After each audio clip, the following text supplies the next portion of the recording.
You ever notice how someone can feel incredibly close to you one day and then suddenly feel like a stranger the next, leaving you confused, overthinking, and trying harder just to get back what you briefly had? What if the problem isn't how much love you're giving, but how that love is being experienced on the other side? Welcome to Ghosting Psychology, where we break down the hidden patterns behind love, distance, and emotional behavior in relationships. So it helps to flip the perspective. People with avoidant tendencies don't experience connection the same way anxious or secure individuals often do. They don't respond well to pursuit, pressure, or emotionally charged intensity. In fact, those very things usually trigger their urge to withdraw. What actually draws them in, often without them consciously realizing it, is something far more subtle and often misunderstood. It isn't about control or psychological tricks, it's about how you position yourself inside the relationship. A common mistake is assuming that love grows through urgency, constant reassurance, or heightened emotional expression. But for an avoidant, that doesn't translate as closeness. It registers as pressure, and when they feel pressured, their instinct is to step back, shut down emotionally, or create distance. What creates connection instead is emotional safety. Not emotional absence, but a steady kind of presence where feelings can exist without becoming overwhelming. Emotional safety means you can be honest about what you feel without turning it into a demand. You're not placing your anxiety on them to fix, nor are you asking them to repeatedly prove their care. Instead, you communicate from a grounded place where your emotions belong to you, not something you hand over for them to carry. For someone avoidant, this dynamic feels very different from what they're used to. They often expect pursuit, tension, or emotional escalation when distance shows up. So when you don't react with panic, frustration, or blame, it interrupts that expectation. Your steadiness creates space for their defenses to lower. Instead of preparing for conflict, their system begins to settle. In that quiet shift, genuine connection has room to form. This doesn't mean suppressing your needs or acting indifferent. It's about timing and emotional regulation in how you respond. A calm, clear expression carries far more impact than an intense reaction.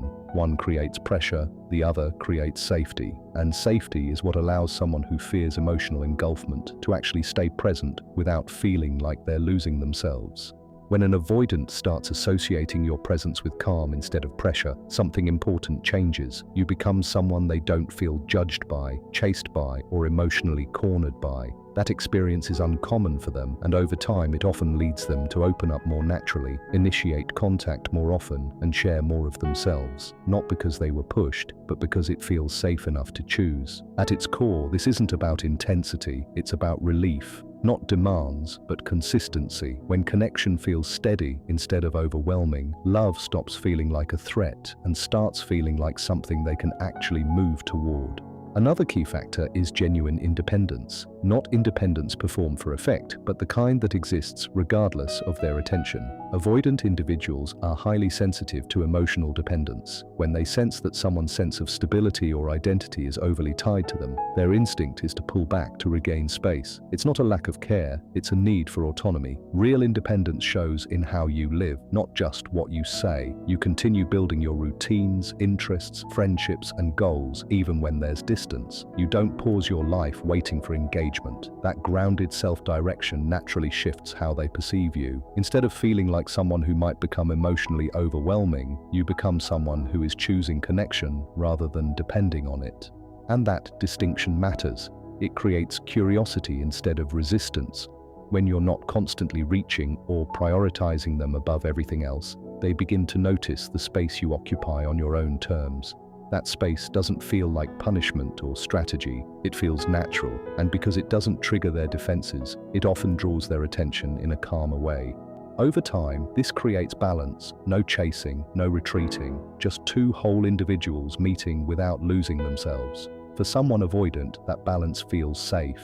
It allows closeness without suffocation and presence without pressure. And when you're truly rooted in your own life, you stop trying to control outcomes or force clarity. You simply show up as you are, steady and self-contained. That steadiness becomes its own form of attraction because it removes pressure from the connection entirely. At the same time, avoidant individuals are constantly sensitive to emotional volatility. Even if things appear fine on the surface, their system is often alert to signs of overwhelm, unpredictability, or emotional escalation as intimacy grows. That's why intense reactions, Sudden shifts in mood, impulsive messages, or pressure-filled conversations can feel unsafe to them.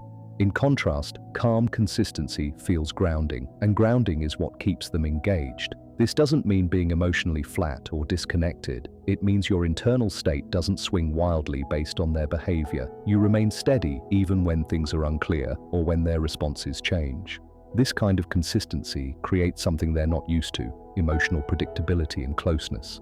Many avoidants come from environments where emotional experiences felt unstable or overwhelming.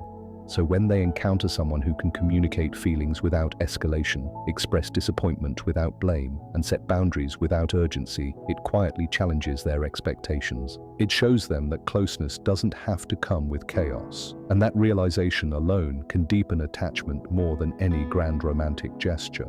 When you respond calmly, instead of reacting impulsively, you demonstrate emotional maturity. For instance, if they take time to reply or seem distant, a reactive approach might assume rejection and confront them immediately. A grounded approach gives space while staying emotionally open.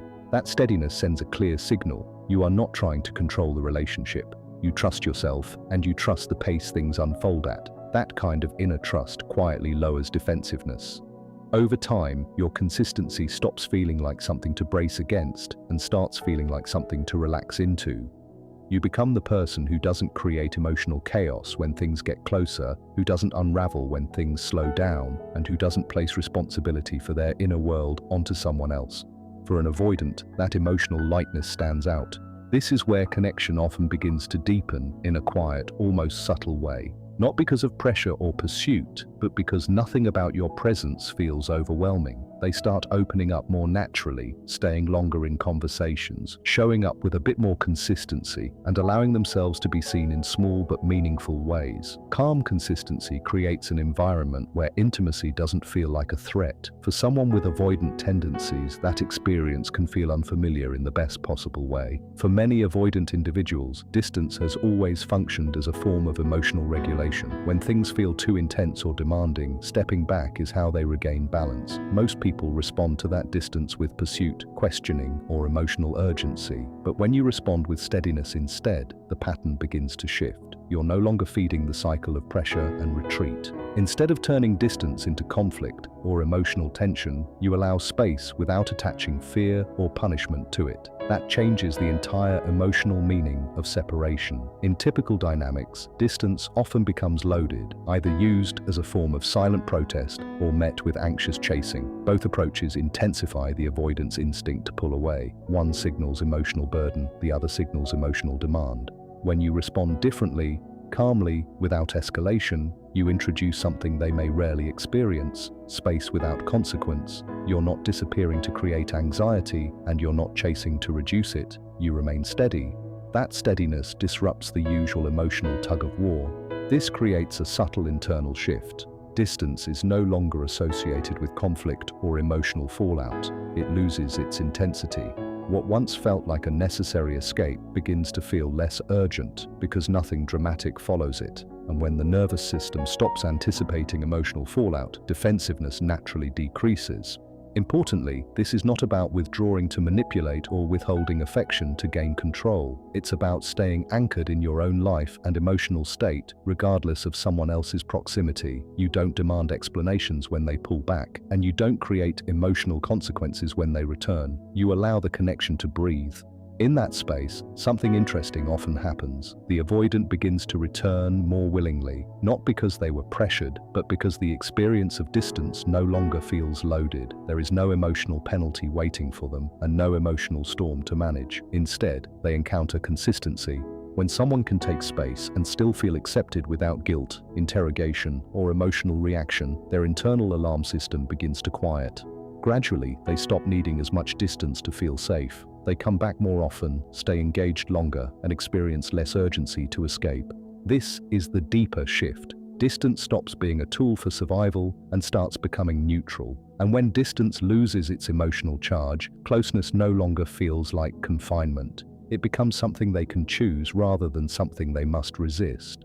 Choice is essential here. For someone with avoidant tendencies, love cannot feel like obligation. It has to feel voluntary. When you don't chase them in distance and don't punish them for needing it, you become someone who is emotionally safe to return to, and when fear is no longer attached to closeness, connection naturally strengthens.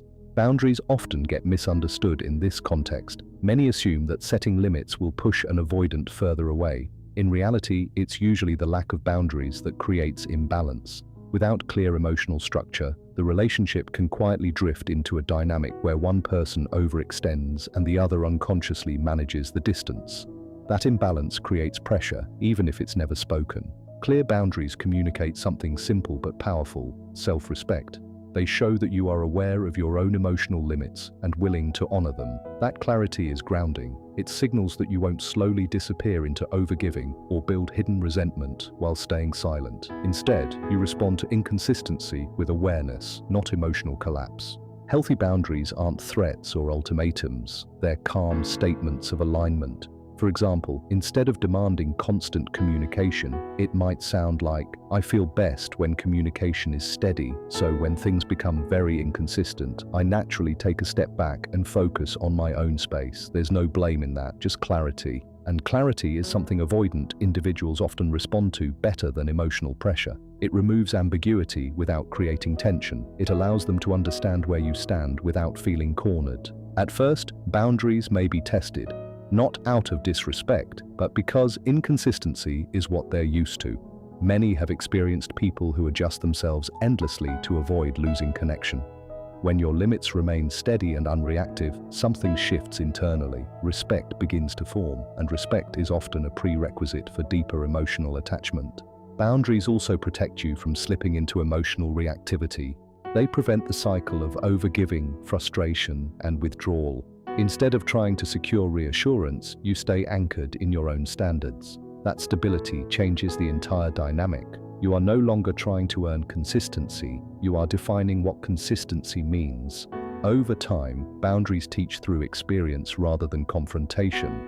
They show what leads to closeness and what leads to distance without punishment or emotional volatility. That creates a dynamic where connection is guided by clarity, not fear. Another common pattern that overwhelms avoidant individuals is overgiving, not because generosity is harmful, but because excessive emotional output often carries unspoken expectations. Even when nothing is explicitly asked for, overgiving can create a sense of emotional debt or pressure to respond in a certain way. That internal pressure is often what triggers withdrawal. Emotional availability, when balanced, feels very different. It means you are open, warm, and expressive, but still rooted in yourself. You share affection without overextending, show interest without chasing, and offer care without trying to secure love through effort alone. The connection feels light rather than heavy. That lightness is important. It allows closeness to develop without activating the avoidant fear of being engulfed by emotional demands. Overgiving, on the other hand, often shifts the dynamic into imbalance, where one person feels responsible for maintaining emotional stability. That responsibility, even if unintended, creates distance. Balanced availability removes that weight. It allows the other person to meet you rather than being constantly approached. You remain open, but not depleted. You let them initiate at times. You allow them to invest at their own pace. When they do, it feels voluntary, not expected, and that sense of choice deepens engagement. You also stop over-explaining or over-justifying your emotions. You express what you feel clearly and simply, then allow space for it to land. You trust that alignment, not pressure, produces meaningful responses. That confidence communicates emotional independence. Over time, this creates a distinct emotional imprint. You are warm but not overwhelming, present but not demanding, caring but not self-erasing.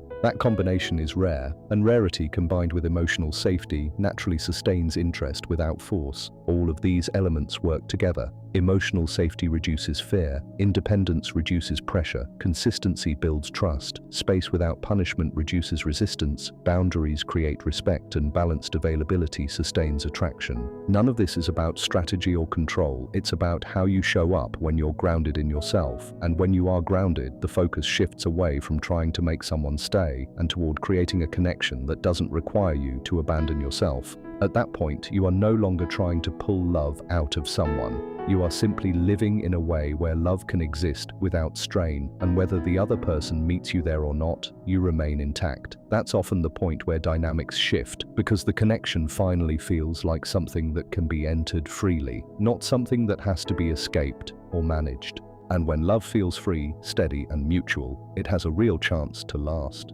What you're really looking at here is not a way to make an avoidant fall in love, but a pattern of how nervous systems interact under stress and perceived safety in closeness. People with avoidant attachment tendencies aren't responding to love itself with distance, they're responding to activation.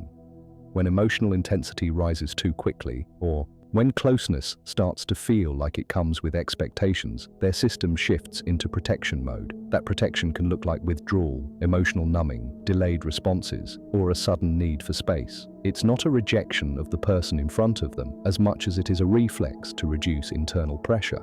On the other side, people who are more anxious or emotionally expressive often interpret distance as danger or loss, which creates a push toward reconnection. That push then increases the avoidant person's sense of pressure. So you get a loop. One person moves closer, the other steps back, and both people feel like they're reacting normally while the cycle intensifies. What changes this pattern is not finding the right intensity, but reducing the sense of threat inside the interaction. Threat here doesn't mean actual danger, it means emotional overload, expectation, or loss of autonomy. When someone feels that their independence or emotional space is at risk, even subtly, their attachment system can tighten. So when people talk about emotional safety, it's less about being perfectly calm and more about not turning every emotional moment into urgency.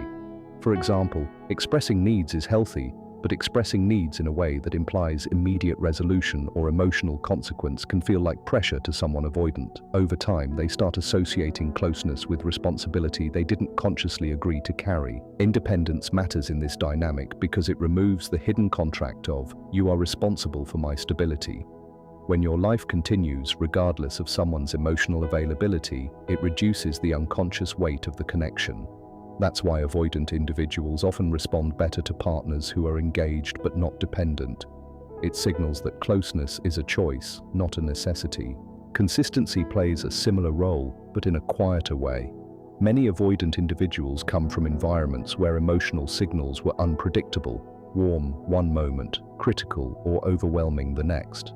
Because of that, their system becomes sensitive to inconsistency. Not because consistency is demanded, but because inconsistency feels like something they have to constantly adapt to. When someone is steady over time, it reduces the need for scanning, guessing, or preparing for emotional shifts. Boundaries are where things often become misunderstood. A boundary is not a way to create distance or teach someone a lesson. It's simply a description of your limit and your response if that limit is crossed. What makes boundaries stabilizing in this context is that they remove ambiguity. Instead of the relationship being governed by silent expectations or emotional guessing, it becomes clearer what is okay and what isn't. That clarity actually reduces anxiety on both sides, even if it feels uncomfortable at first for someone used to blurred limits. Overgiving, on the other hand, tends to destabilize things because it quietly changes the emotional structure of the relationship.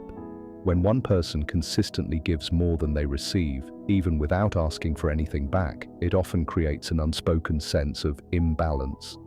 The avoidant partner may begin to feel pressure not because of demands, but because of perceived emotional debt. That can lead to withdrawal, not out of lack of care, but out of a desire to restore autonomy.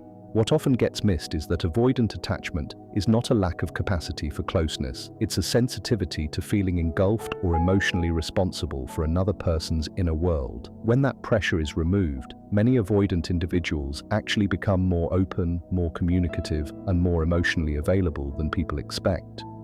But that openness only emerges when they don't feel they are being pulled, managed, or evaluated through emotional reactions. There's also an important distinction between creating safety and suppressing your own needs.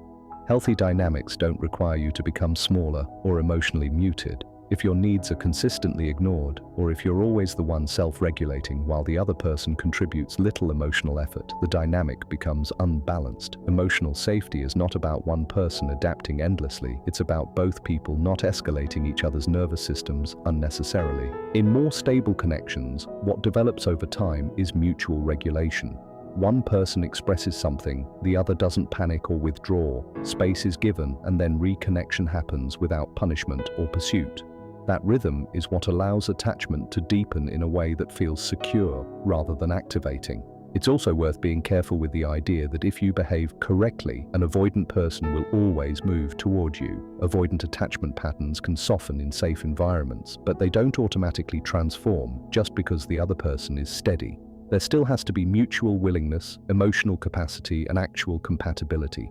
Otherwise, you can end up over-functioning, trying to regulate the entire emotional climate of the relationship while your own needs quietly go unmet. At its healthiest, the goal isn't to keep someone from pulling away or to engineer closeness. It's to stay emotionally grounded enough that you don't lose yourself in reaction to their distance. When that happens, the dynamic often either stabilizes naturally or it becomes clear that the relationship doesn't offer enough reciprocity to continue. So the deeper layer here is not how to make an avoidant stay, but how to remain connected without abandoning yourself, and how to recognize when connection is mutual versus when it requires constant self-suppression to maintain. The core takeaway from all of this is that avoidant attachment isn't something you fix or control. It's something you understand so you can stop getting caught in the push and pull cycle. What actually creates stability in these dynamics is not intensity, pursuit, or emotional urgency. It's emotional regulation on both sides. When you bring calm consistency, clear boundaries, independence, and balanced emotional availability into a connection, you reduce the pressure that usually triggers withdrawal. That gives closeness a chance to exist without feeling overwhelming. But the deeper point is not about changing the other person. It's about how you show up without losing yourself. When you stop chasing, overgiving, or reacting out of fear, you protect your own emotional balance. You don't collapse into anxiety when someone pulls away, and you don't abandon your needs just to keep connection alive. In that state, one of two things usually happens. Either the relationship becomes more stable because both people are meeting in a calmer, healthier way, or it becomes clear that the other person cannot or will not meet you with the same level of emotional presence. Either outcome is valuable because it brings clarity instead of confusion. So the real conclusion is this: secure connection is not built by trying harder to keep someone close. It's built by being steady enough that closeness doesn't require self-abandonment. When love is mutual and safe, it grows naturally. When it isn't, no amount of strategy can replace that missing foundation. In the end, the goal is not to win someone's attachment, it's to stay grounded in your own and allow only the kind of love that doesn't cost you your peace. If this message resonated with you, make sure to like the video, subscribe to Ghosting Psychology, and hit the bell icon so you never miss a new breakdown.